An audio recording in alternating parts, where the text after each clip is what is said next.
Kids, we had a great show for you, recapping last week's NFL and college football because we had wall-to-wall service since Thanksgiving. So let's go. And welcome to Trophy Kids, presented by Bad News Media. It is December 4th, and I am coming down from a football banger. Wall-to-wall coverage since Turkey Day. How are you doing today, sir? I'm doing great. How about yourself? Doing pretty good. It's a little rough coming down from the time you wake up to the time you close your eyes from Turkey Day to about Sunday. You get wall-to-wall football coverage, and now we go back to the grindstone, you'd say. But it's been pretty good. It was an interesting week, to say the least. We got some good recaps coming here for you for the NFL and college. It was a week of teams getting embarrassed, just straight up embarrassed. Yeah, I would agree with that. And yeah, like you said, it was awesome just having 4 days of just nonstop football. A little tough getting back to work, but yeah, I mean, there were some teams that really got smoked on the field. It was ugly.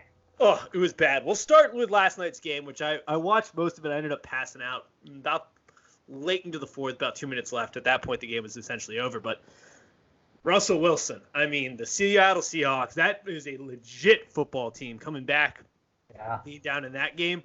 Also, I didn't know Booger. Apparently, Booger doesn't know who Russell Wilson is, or thinks we don't know who Russell Wilson is, because he did not shut the fuck up last night about how the national media doesn't give Russell Wilson his due. He's never received an MVP vote, which I do is crazy, but I don't think a single person is out here like, oh, this Russell Wilson guy's phenomenal. We just haven't been talking about him for a couple of years.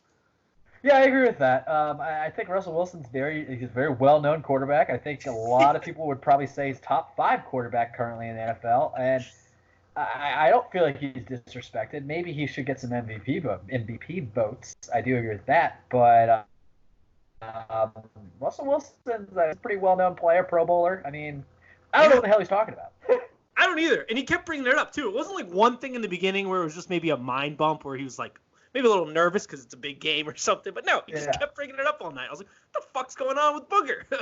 Kept bringing it up. It was a weird broadcast like it generally is on Monday nights. And also, I mean, it was nice seeing mic'd up Russell Wilson, but I mean, every single time they kept going back to him, I'm like, all right, this guy's starting to sound like a dad coaching T-ball. Like, what is he doing? Like, he seems like a good guy. I like Russell Wilson. I'm a way bigger fan now that he doesn't have like super annoying players on his team like Michael Bennett, Richard Sherman, Brandon Browner, and all them. I used to hate the Seahawks. I kind of like him now, and I like Russell Wilson, but his motivation is. It's effective, but it's kind of weird to me. I'd be like, dude, what are you doing? Yeah. My favorite was that David Moore long-ass touchdown. They had him mic'd up for him. They're doing his dancing. He, runs up super excited, and then he realized, oh, wait, no, they're celebrating without me. He's just hanging over to the side. And then they finish. He's like, good job, bud. It's like, fuck.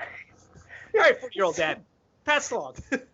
It's so weird. And then he, talked to Chris Carson on the side. And he's like, okay, 3-2. Here we go now, 3-2. And you can tell Chris Carson was just like, dude, stop talking to me.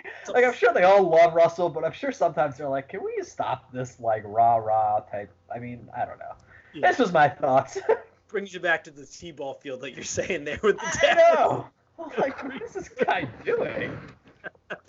But not to take away, the play was fantastic. Seattle Seahawks, I mean, they are a fun-ass team to watch this year. They are. They are really enjoyable, and they're playing really good football down the stretch. I mean, that division is tough as nails to kind of break away from, but that is a good-looking football team. So are the Vikings. The Vikings surprisingly are, not maybe surprisingly, it's more the linchpin's always Kirk Cousins, but they are also playing high-end football, which was nice to get on Monday night. Yeah, there's been a couple, I think, now back-to-back good Monday games. Like I said, the Vikings are doing better. They did get a gift, though, on that turnover where Russell's ball was batted, and then Russell just sets up and just volleyball spikes it back into the field of play. I was like, what is he doing? They got a little gift there. Yeah. I had never seen something like that. It was shocking to see Russell kind of make that big of a brain Russell of all players, yeah. Yeah, that would be essentially like Tom Brady doing the exact same thing. These are two of the smartest QBs in the league he did something real dumb.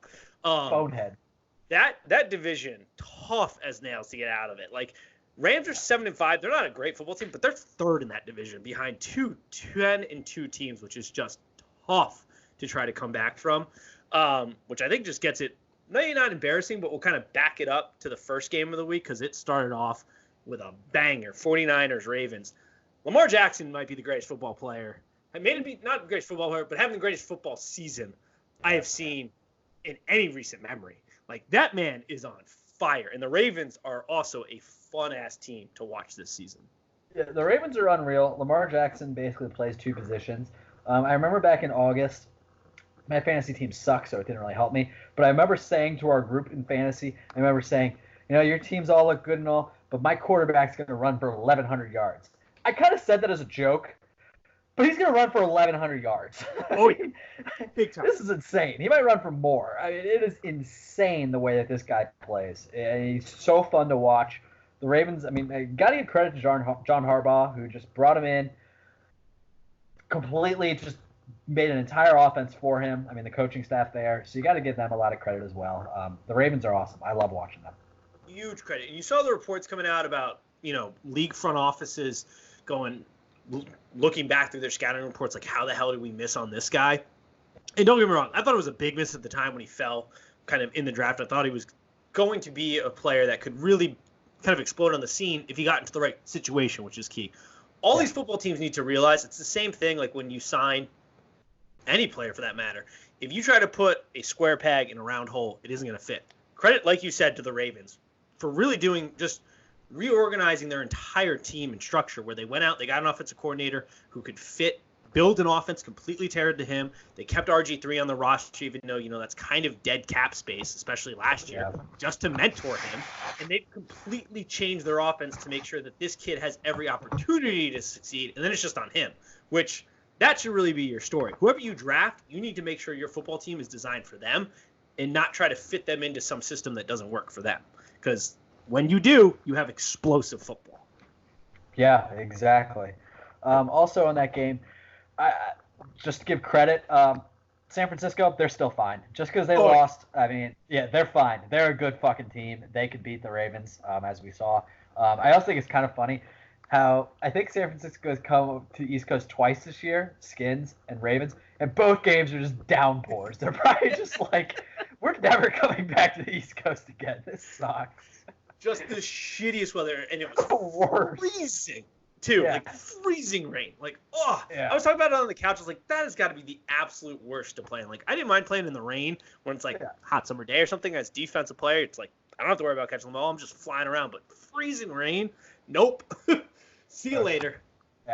Yeah, the 49ers are just fine. Like, that's the thing that gives you resolve in the Ravens, because now they've beaten two best defenses in the league. They beat the Patriots. They've beaten the 49ers. I mean, that's pretty fucking good. It's not like we're in the early weeks of the season where you don't really know what they're bringing to the table.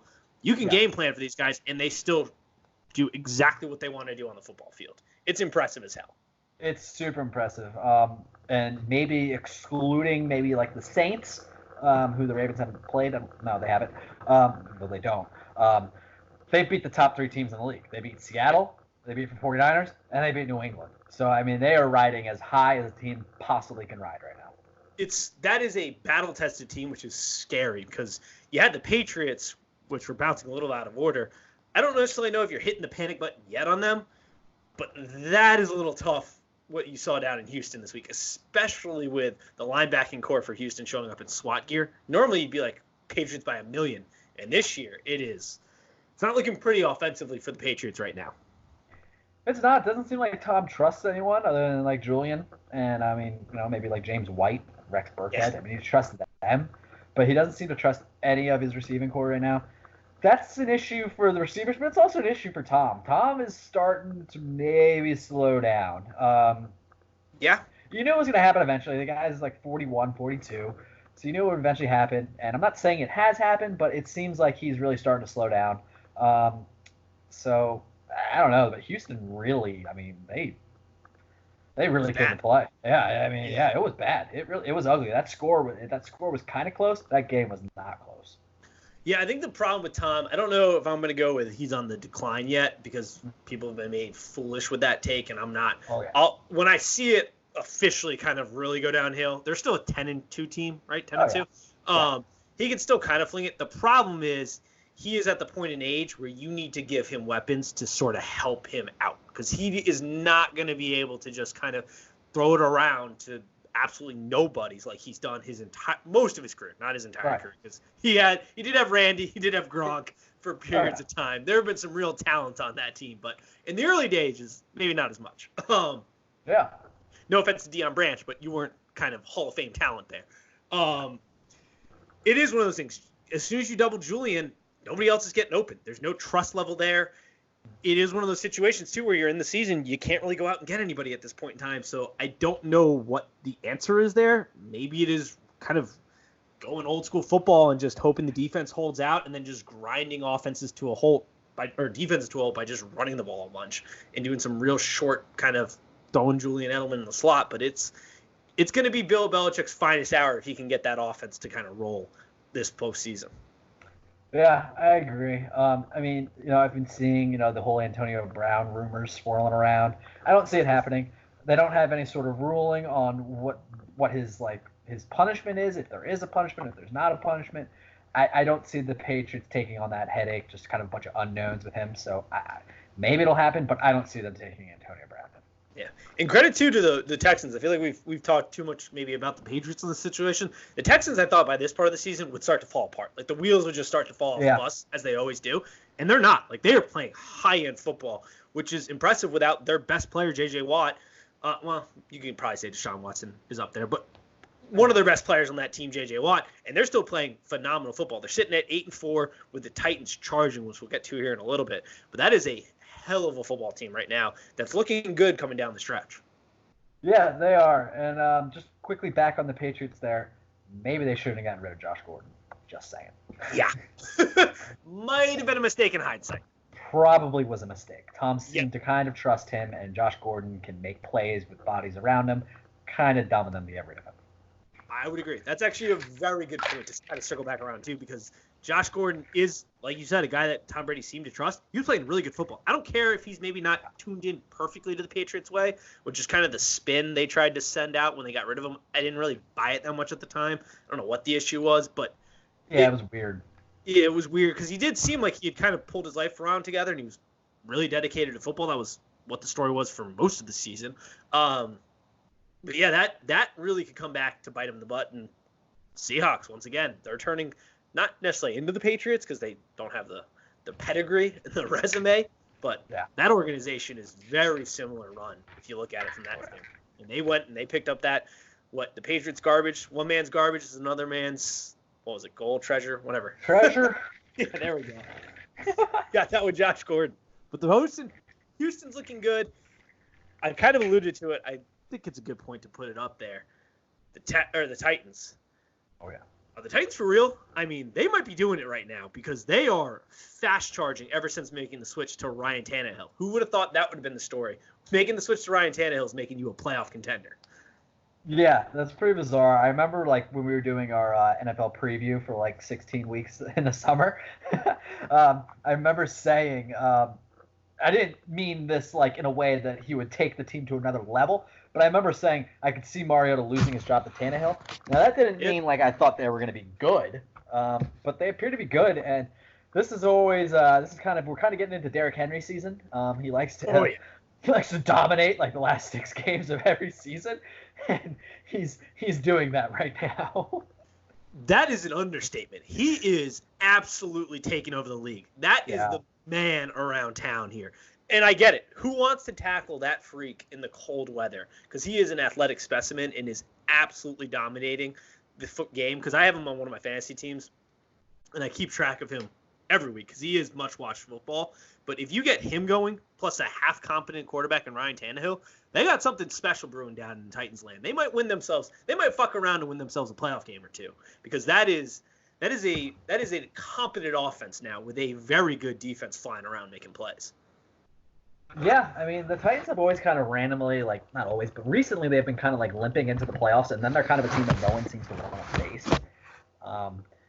I could see that potentially happening again this year. I don't know if I see Houston giving up the division, but we could possibly see Tennessee swoop in for a wild card for sure.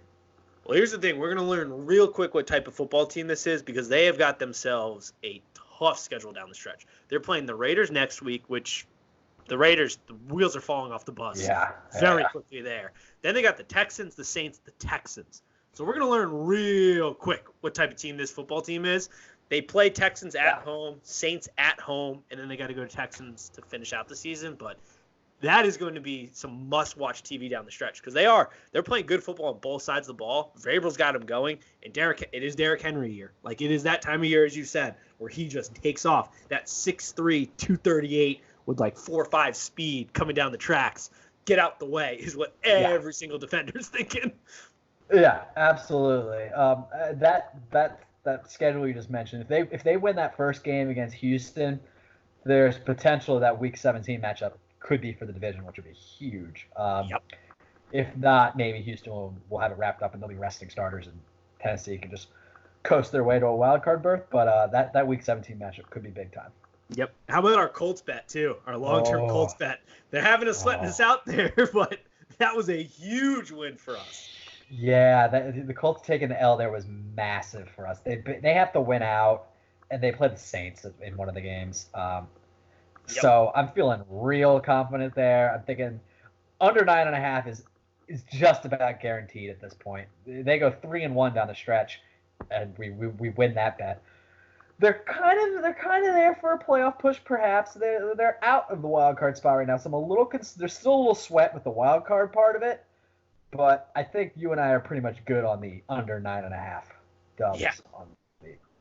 I'd agree. The problem here is they benefit. They play my Bucks, Saints, Panthers, Jags, where they then have the Titans have that tough stretch, so they could maybe get themselves into the playoffs. But yeah, for those of you who don't know, when we were in Chicago when Andrew Luck news got announced. Rushed immediately to our phones, just screaming, "Go, go, go, go, go!" Got an under on, 9 wins, and then I got 9.5. 9.5, yep. Yeah. Awesome. So we'll see if that hits. But yeah, they've sort of Vinatieri. I mean, it's sort of sad. It's that same thing when we kind of mentioned about Tom. Like, his time will eventually come. You're seeing it with Phillip Rivers, Eli Manning, that generation of players. Vinatieri, not even crawling to the finish line at this point. He is. Yeah. Kaput. And it's sad to see an absolute legend kind of go out that way. It is. I mean, because he is, in my opinion, he is a Hall of Famer. Yes. First ballot. So many big moments. Yeah, he's had so many big moments.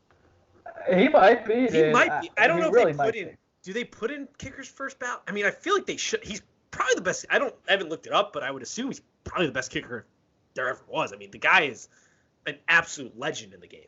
Does he have the most points in the NFL all time? I think he might. That was the thing that I was thinking about. Probably not. Yeah. I mean, he probably has the most points all time in the NFL. So, yeah, I mean, no matter what, he's a Hall of Famer. And it's definitely sad just to see, a legend go out on the field and it's just like no one trusts him. No one has any sort of confidence. When it used to be like, oh, Vinatieri's coming up, that's good. But it's tough to see. It really is. Sun, snow, rain, sleet, doesn't matter. Yeah. Always just automatic, and now it is. I know he got some kicks blocked in that game, but even that, it's been bad. I feel like the Colts, you got to kind of move on at that point. Yeah, I thought he was going to retire mid-season. I really did. I did too. Yeah, I thought when he was starting to miss some kicks early, and the news was coming out that he was going to hold a press conference. I forget what week that was. I thought it was. Yeah, he said you'll hear from me tomorrow. He said something like that, and I was like, he's calling it quits. But he did not. Before we get into the absolute embarrassments. Let's talk about your Redskins. Not really tanking in the right way. I know it's good to get a win, but not really tanking the way you want to see them tank. Not taking the correct way, however, I will say this. We got a win, and we moved up a spot in the draft. So that is true. We went from 4th to 3rd. So we had a win, and then we went to 3rd. So I love that. We're currently the hottest team in the NFC East. Look out. Yeah. We have won 2 straights, while the Giants, Eagles, and Cowboys have all lost 2 straight, so you don't want to see the Skins right now. But all jokes aside, I will say, he's still not looking like a star, but he's making the right decisions where 30 weeks ago he was not making the right decisions. So I'll take that. Yeah, the game is slowing down, I think, a little bit for him, because before you could just see a frightened boy almost like, oh wow, this is a different game speed that I'm used to playing. Yeah, it really was. Yeah, it was. Oh yeah, and he just wasn't making the right decisions. Now he's not connecting in a lot of his passes, but they seem to be the right pass. So I'm like, okay. I mean, I'm looking for anything here. I mean, it's not going. He's not throwing it to triple coverage like he was before. And that he had his first full game, Darius Geis, oh man. Yeah. Darius Geis is good. I mean, the story with him is if he can just stay healthy, Yeah. that is a good situation to have. Sort of like That guy's Tannehill, good. like not good in the sense that he's like Geis good, but like we're finally seeing what Tannehill can do with a healthy, kind of competent coaching staff. Darius Geis, we're seeing what he can do healthy, and it is, woo, that is a pretty sight to see. He looks like a stud. He does. Yeah. Now you had mentioned it, the NFC East. We can start there as far as the absolute the motto of this weekend should just be teams getting embarrassed left and right. The NFC East collectively is 2-17 versus teams above 500 outside of the division right now. The Cowboys haven't beaten a team above 500, and the Eagles went down to Miami and got absolutely embarrassed. I don't know how you even say you're an Eagles fan after that game. That was pitiful. So the NFC East is a bit of a dumpster fire, to say the least. It is a dumpster fire, and I would never have done this, but in hindsight, I'm like, man, I wish I bet money line on the Bills and money line on the Dolphins in a nice parlay. Like, oh my god, I would have never done it, but shit, man, like, what's going on? Yeah, one of my few good bets this week, because it was, and we'll get to it in a little bit when we get to college recap real quick. It was an atrocious week for me, which is, we'll get there. But yeah, the Bills did have the Bills, which Cowboys, I don't know. I mean, that's got to be the end of Jason Garrett, because I don't know how you have that talented of a roster and can't beat a team north of 500. Like, I don't see how he can. I don't know why he's still coaching, really. I guess it's just one of those things where you don't want to fire a coach kind of before the season's over, and they're still sort of in the hunt because I believe they sit top of the division, so they can still make the playoffs. But I mean, they probably will. That's not good. Not being able to beat a single team north of 500 is a huge red flag. Like, sirens should be ringing nonstop, which I'm sure they are, and Jerry Jones had. Yeah, probably. I mean, the Bills literally walked in there and just dominated them. I mean, I checked the spread, but I was just like, wow, fine. Yeah. Okay. And then the Eagles, I don't. The wheels are falling off the bus quickly there too, because I think, like, I don't want to give up on Carson Wentz yet, because I don't think it's entirely his fault. I mean, he's throwing to essentially nobody for most of the season. Yeah. But still, to go in and to lose to the Dolphins, the tanking Dolphins, who are also tanking in the wrong way, but still maintaining position, that is a rough sight to see. I mean, they've got, like, their punter throwing the ball to their kicker. Yeah. And the Eagles, can't stop it. So I don't know what the hell is going on there. Carson Wentz, like you said, I'm not ready to give up on him. If I was an Eagles fan, I'd be furious with the massive contract that they gave him. But it's weird. Yeah, he's playing like shit, and it's kind of funny that it's not funny. I don't like seeing people play like shit, but it's kind of ironic / funny that Nick Foles also just got benched too. Yep, which is an awesome lead into my next kind of embarrassment, because my Bucs got a win, which I'm happy about. Jameis played well, which I'm happy about. I mean, the biggest thing with Jameis is he's a turnover machine. You can't win football games and have sustained success if you turn over the ball like Jameis does. So I'm still out on Jameis. Like, these games are not making me go, oh yeah, Jameis is our quarterback of the future. But Jacksonville, this is an embarrassment, because you put $88 million into Nick Foles, and you are benching him for Minshew, which I like Minshew. Don't get me wrong. I don't think he's going to be some phenomenal quarterback in the league, but I like him as a person, and he's fun to watch. But that is a disaster and embarrassment. Like, that's really bad. Situation. Yeah. That's a really bad situation. They never, going back a little bit, they never re-signed Bortles to a second contract, right? They just let him play out his rookie contract. Yeah, they extended him for the 5th year, and then they did the 5th-year option, right? Yeah. Okay, well, at least I was going to say they didn't bomb on 2 quarterbacks, but yeah, that is super embarrassing that you literally really go all in with Nick Foles. Jacksonville is always kind of this fake team that everyone seems to hype up because they have 1 year of success. Yep. Jacksonville sucks. They are bums. They are not a good team. Florida football teams, Florida NFL teams suck. So does college. There isn't a good college team either in the state. Yeah, that's true. Florida football, terrible. Terrible, which is a sad sight to see, because the athletes in Florida are phenomenal. Yeah. But it's a sorry-ass state right now in football. It really is. And that is an embarrassment. The other embarrassment, which I really cannot wait to bring up here. It's Cleveland Browns. We bring them up every week. Yeah. I don't want to hear another word out of the Cleveland Browns Association. We did say during I think we were both similar on the same page, where we thought that they could have, and it seemed like they should have a very good football season. But if they failed, it would be in hysterical fashion. And that is exactly where we are. They are an undisciplined football team. They got their head coach wearing Pittsburgh started it. Well, Pittsburgh just ended it for you there, bud. They are 5-7 with Landry Jones, OBJ, Kareem Hunt, Nick Chubb, all on the same team. OBJ has 52 receptions. That's a joke. And they lost to a Steelers without Big Ben. Le'Veon Bell was gone from that franchise. Antonio Brown is gone from that franchise. No Juju, no Connor, no Pouncey, and they lost to a third-string quarterback. You are a joke, Cleveland. Sit your ass down, shut up, stop the fanatics, fire Freddie Kitchens, start over, game, set, match. Couldn't agree with you anymore. Freddie Kitchens is an idiot. A head coach does not wear a shirt like that. He is a moron. A shirt, especially a professional head coach. You don't wear that. What are you doing? College league rivalry week nonsense. Yes. This is the NFL, and you're not winning. It'd be different if you were winning. Yeah. We're embarrassing teams. You're getting embarrassed by a third-string quarterback with literally Named nobody Duck. to go to. Yeah, named Duck. Who makes professional duck calls. That's the guy you're losing to.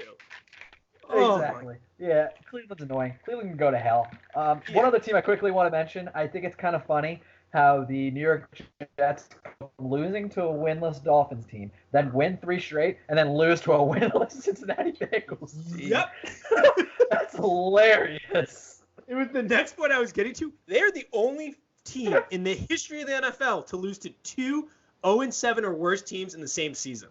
I didn't even know that, but that's hilarious. Disaster. Another just cherry on the top of embarrassment weekend. Where the Jets, I think you got to fire Adam Gates too, because you're in on Darnold.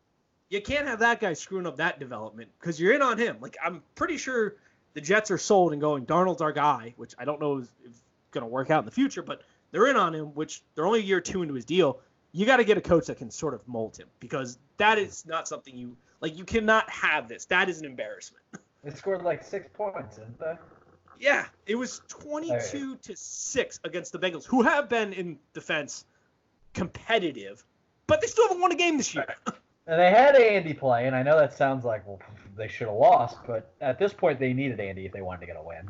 Andy Dalton had the biggest middle finger to a franchise game ever. He came in I haven't seen Andy look that good in a long time. He was zipping the ball. Yes. He was. Just going, this is my open tryout, NFL. I'm coming for one of your other teams because that was an absolute middle finger to the entire Bengals organization. It was, and good for him. Yeah, they benched him on his birthday. Good for him. I like it. But yeah, that was an embarrassment. One last point, too. Mike Tomlin, he might be having the greatest coaching job in the league right now. The things he's doing, he's got them at 7-5 and pushing for the playoffs with literally nobody on the roster right now. It is impressive. It's crazy, dude. Yesterday I looked up actually the playoff picture because I wanted to see where the Colts were for our bet, and I was just like, the Steelers? I couldn't believe it. I was just like, holy shit. That's super impressive. Hell of a coaching job. That sort of does it for that week. The one bit of NFL news before we quickly jump into college, because we'll do that real quick. Ron Rivera out at the Panthers. I don't know if I have a feeling. I'm going to say it right now. He will be a head coach on another football team next year, and that football team will have a better record than the year they did before. I actually think he's a competent head coach, which is hard to come by in the NFL. The team's been on a downhill slope ever since Cam Newton made a business decision in the Super Bowl, and it hasn't gone well. And I just think he's working with not the best talent. I mean, you got Christian McCaffrey. He's obviously amazing, and Gerald McCoy, but I don't think they diagnosed the right problem there. I don't think it's his necessarily fault, and I think he's going to be a head coach next year, and he's going to improve whatever roster he's on. A.K.A. potentially not the Bengals, potentially the Browns. I could see that. Too. I don't think it's Ron Rivera's fault necessarily either. I do think he's a good coach. I was shocked when I saw he was there for 9 years. I was, holy shit, life just flies by. But he'll be coaching somewhere next year. I agree. I could see it being one of those fires too, where maybe they sort of know he's a good head coach, but it's one of those things where he's been there for so long, like you said, the 9 years. Yeah, You just kind of need to get some fresh blood in it. absolutely. But that I think is going to be one of those situations where one man's trash is another man's treasure, and he is going to improve whatever football team he's on next year because he is a good football coach. Agreed. Yep. Quickly to the college football before we wrap this up. Woo! What a week! The Iron Bowl. This is where I want to go because I have some great thoughts on this. First off, hell of a game. Unfortunate the way it ended, but I did not realize this until I saw it tweeted out. Did you know that the entire SEC combined, minus Auburn, is 1-23 against Nick Saban, current coaches? Gus Malzahn is 3-4.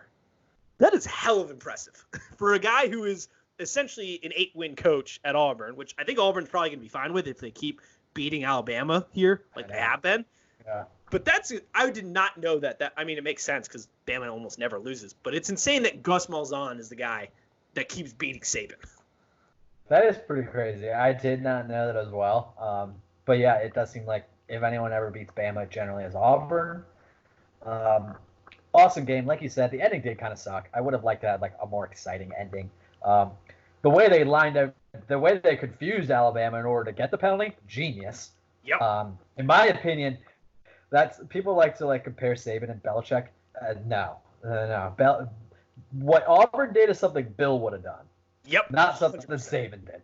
Yeah. What Auburn did is something like some genius thing that Bill would have done. Doing that was genius. He completely confused them. That Alabama team was very undisciplined in that game. It was an awesome most game. Penalties in, I think, a game under Nick Saban in that game. I think I want to hear that stat the most. Yeah. I could see that. It was ridiculous. Super bad. I think if 2 was in that game, I don't know if Auburn necessarily wins that game. I agree. But still, Auburn gave the committee an early Christmas gift by beating Alabama like they did because Alabama has not had their historic defense, which I would generally think gives them the green light automatically to kind of get in to the playoffs. They didn't have a good defense this year, and then they got beat. Their 2 losses, so they're automatically out. But I do think it was kind of one of those junkyard games where Auburn typically wins this. Also, state of Alabama is really going to start to hate Tigers because in 2019, Nick Saban has exclusively lost to Tiger teams. He lost to Clemson in the championship game. He's lost to LSU Tigers, and now he's lost to the Auburn Tigers. Tigers are no friends to Alabama. I'll say that right now. I've never noticed that. That's hilarious. Yeah. That's really funny. Yeah, they don't like Tigers in that state. Yeah. Nick Saban, apparently coming out of Alabama, terrified of Tigers. Yeah, just quick shout out to all the Zoo Tigers in Alabama. Watch out. Oh, yeah. Get out. LSU will probably house them. Send them there. Yeah, send them to Louisiana. Yeah, they'll love them. Speaking of Tigers, Dabo. I'm so sick and tired of Dabo. This is one point I wanted to hit on. He was out here after they beat the brakes off South Carolina, talking about how nobody wants us in the playoffs. We're basically crying poor to the committee. Oh. Listen, Dabo, you have played absolutely nobody this year. I don't think a single person's out there saying if they went out, they don't deserve to be in the playoffs because now they look like a competent elite football team. But you looked like trash early in the season. You played absolutely nobody. The ACC is the worst football conference, I think, right now in America, top to bottom. So, yeah, you didn't have any room for Mart. You didn't have any error that you could make during this season. And that was all that anybody was ever saying. So I don't know what you're complaining about, but this is just Dabo. He's an attention freak. It's why he runs ahead of all the players during that run down Howard's Rock. It's why he says outrageous things like he'll never coach football if we start paying players. He's full of shit, and he just likes the attention, I think, most of the time, which I am giving him right now. But I'm so tired of Dabo Swinney. I agree. I think he likes the attention. He's annoying. He was just up there just like complaining and crying, and I was just like, dude, shut up. Like, he was just like, it was kind of like a big pity party for his team, for his undefeated football team that's going to the playoff. I mean, it's just, they probably could. They could probably lose to UVA and still get in. There's a chance now at this point. With Alabama out, that's for sure a possibility. Yeah, with Alabama out, that's a real possibility, especially with what happens in the Pac-12 and the Big Ten.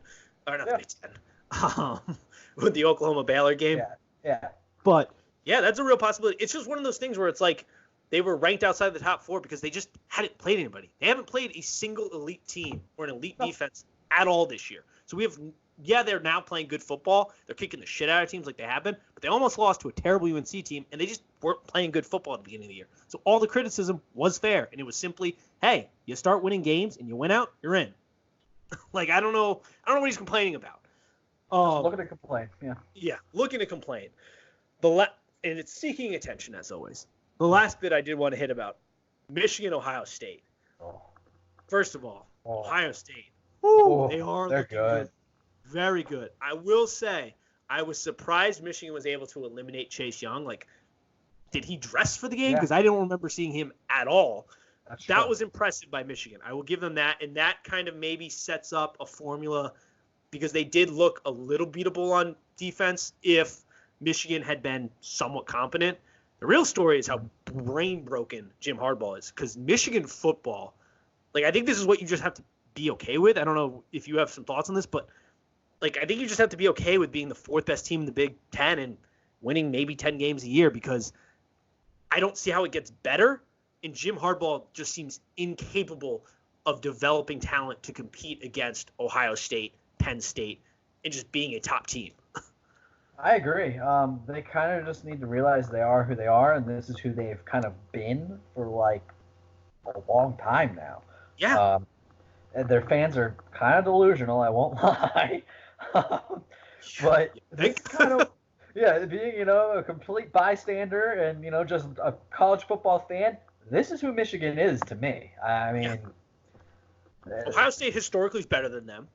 Now, this is the best they've been since Lloyd Carr. Lloyd Carr got them some national championship games. I think when Harbaugh was hired, and even I bought into this a little bit, I kind of assumed they would be competing for national championships. I didn't necessarily think they might be winning them, but they'd at least be making the playoffs. They haven't made the playoffs in the 5 years he's been there. He's now gotten a recruiting class completely through the door. They get blown out by Ohio State the last 2 years. They haven't been competitive against them during his time there. They really haven't been that competitive against Penn State and Wisconsin because they don't win on a regular basis. Yeah. They're sort of the fourth best team. They apparently can't play any defense against Ohio State, and I don't know if maybe it's you fire Don Brown, which I feel bad because I like him as a coach, but he doesn't seem capable of putting up any fight against Ohio State offensively. Harbaugh's out here kicking field goals down like 30. Yeah, what was up with that? I mean, yeah, and people are like, well, it was down to 15 at the end of the game. Oh, okay. Like, maybe go get a first down. Like, your season's over. You're not making the playoffs. Go have some fight and go for a fourth down every once in a while. Like, it's just bad. I mean, they hit that field goal and the stadium was just silent. They were like, well, why did you do that? I mean, And, it was weird. And one thing I will say about Ohio State and Georgia, I've got to wonder, you think Georgia wishes they still had Fields? Yeah. I know Fromm is really good, but man, you put Fields on that team, I think the offense in Ohio State's a little bit more conducive. I don't know. I think Kirby likes a guy like Jake Fromm a little bit better, but I'm with you. Because I'm a Jake Fromm guy. He's very good. But Justin Fields is special. Like, he is having himself a hell of a season. And he can just do more. Yeah. I'm with you. I still think Georgia has a chance to potentially – because LSU hasn't played like an elite defense yet, and they're going to go up against Georgia, who is top-tier type level defense. So that will be super interesting. I think there's a chance they might win that game. I'm still mulling it over in my head. I love LSU, but it's just I'd like to see what they're going to do. I really want to see LSU and Ohio State battle it out because I think that would be phenomenal football game. But yeah, I'm with you. Justin Fields getting away is tough in hindsight because he is tearing it up for Ohio State, and he's back next year, isn't he? I believe so. Yeah. I think he's back. Oh man, Michigan, you guys are so fucked. Yeah, pretty much. Yeah. It's game, set, match. All right, that's really all I had on that. It was a bad betting week, minor setback for a major comeback type of stuff. I've had so many winning weeks the last couple of weeks. I was bound for a nosedive, but that was hands up. That was a bad one this last week. I apologize for that. Oh, I think I went 4-7. Like, yeah, not good. Yeah, I had 4 wins. Ohio State. I had probably the best weekend I've had in a while, maybe all season, honestly. Fantastic. And then yesterday I had a nice prop bet going. Kirk Cousins over half interception. I was a little worried about it, Ooh, but yeah. he threw it. That is a good one. Yeah, I think I should have known I was in real trouble when my under in the Lions-Bear game got demolished real It soon. did, yeah. And when Virginia Tech lost for the first time in 15 years, I think I should have probably just called it quits, turned it in for a day, because it wasn't going to get much better from there. If Ohio State hadn't covered the first half and the game in total, it would have been a really, really rough weekend. So I'm going to come back strong this weekend, though. I feel it. I feel good. We'll see how it goes. But any final thoughts before we wrap this up? Nope, nothing really, man. Perfect. Well, that'll do it for us. As always, peace. Later.